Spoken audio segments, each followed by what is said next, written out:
Hello guys, আসসালামু আলাইকুম। কেমন আছেন আপনারা সবাই? আজকে আমাদের বাসায় বড় করে একটা পার্টির আয়োজন করা হয়েছে। তার জন্য এখানে আমি পেঁয়াজ, মরিচ, আলু কেটে নিয়েছি। এখানে ফুলকপি, মিষ্টি কুমড়া। প্রথমে চুলার জালটা ধরে নিয়েছি, এবার কড়াইটা গরম হবে। এরপর আমি সব পেঁয়াজ, মরিচ, তেল, আদা বাটা নিয়ে নিয়েছি। এবার চালগুলো মেপে নিতেছি।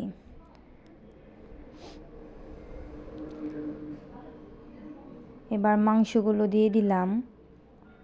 এবার ভালোভাবে নেড়ে নিতে হবে। এবার আমি মাংসটা ভালো করে কষিয়ে নিব। মাংসটা ভালোভাবে কষিয়ে নিলে খুব মজা হয়। এখানে আমাদের বাবুর্চি সাহেব, এখানে ভাইরা সবাই আছে। আমার মাংসটা প্রায় কষানো শেষ। দেখেন কালারটা খুব দারুণ হয়েছে। এবার আমি চালের ভিতরে ডালগুলো দিয়ে দিতেছি। এখানে আমি আমন ধারে চাল নিয়েছি এবং মসুরির ডাল। এবার ভালোভাবে ধুয়ে নেব। কুচলিয়ে কুচলিয়ে ধুয়ে নিতেছি। আমার চাল ধোয়া প্রায় শেষ। এবার আমি মাংসের ভিতরে আলু দিয়ে দিব।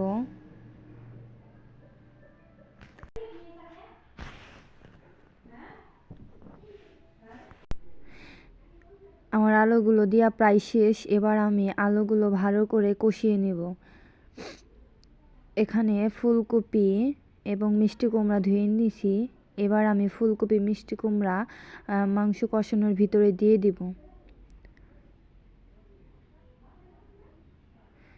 এবার ওগুলি খুব ভালোভাবে কষাতে হবে। এবার আমি ধোয়া চালগুলো মাংসর ভিতরে দিয়ে দিব।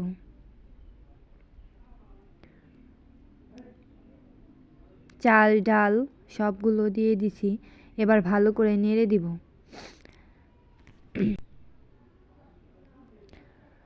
আমার কালারগুলো খুব সুন্দর হয়েছে, মাশাল্লাহ মাশাল্লাহ।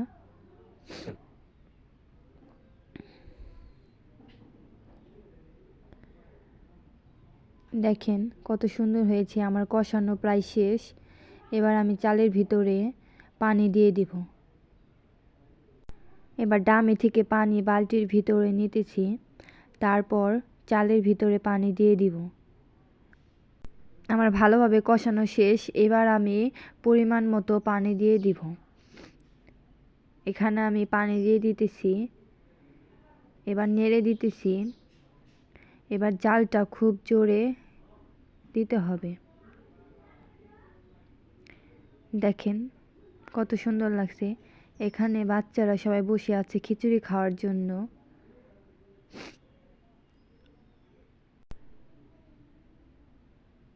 ওরা খুব অতি আগ্রহ হয়ে বসে আছে কখন খিচুড়ি হবে।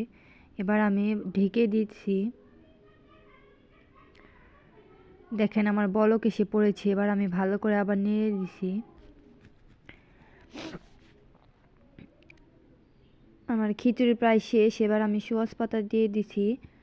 ভিডিওটি ভালো লাগলে অবশ্যই লাইক করবেন, কমেন্ট করবেন, শেয়ার করবেন এবং আমার চ্যানেলটি সাবস্ক্রাইব করবেন। মাশাআল্লাহ, অনেক সুন্দর হয়েছে। আপনাদের সবাইকে দাওয়াত, চলে আসেন তাড়াতাড়ি। আল্লাহ হাফেজ।